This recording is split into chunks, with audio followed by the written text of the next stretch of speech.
Bog, ekipa Hajduka. Danas imamo vruću vijest koja će uzdrmati navijače.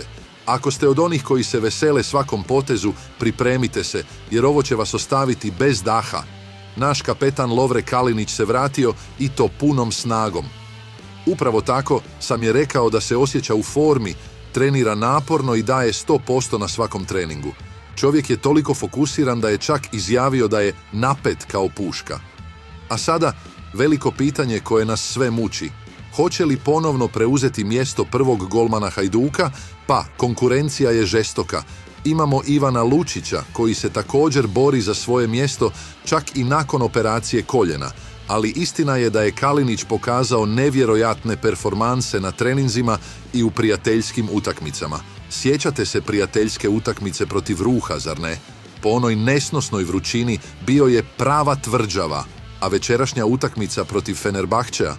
Ljudi, to je pravi test. Protivnik od formata, savršen za dokazivanje, tko je stvarno spreman preuzeti odgovornost na početku sezone. Trener Gennaro Gattuso je već rekao da to neće biti običan trening. Želi testirati sve, uključujući našeg kapetana Kalinića. Ali to nije sve, ekipa.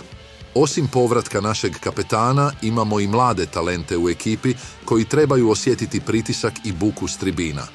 Kalinić, kao pravi kapetan, ima samo riječi pohvale za mlade igrače. Vjeruje da, uz podršku, ovi mladići mogu postati prave zvijezde uz starije igrače. Zato nemojte ovo propustiti. Večeras Hajduk igra protiv Fenerbahčea i saznat ćemo hoće li naš kapetan Lovre Kalinić ponovno preuzeti mjesto prvog golmana. Je li on izabran? Što vi mislite? Ostavite svoje mišljenje u komentarima. I naravno, pretplatite se na kanal, uključite zvono da ne propustite nijednu novost i zajedno navijajmo za naš Hajduk Split. Do sljedećeg puta.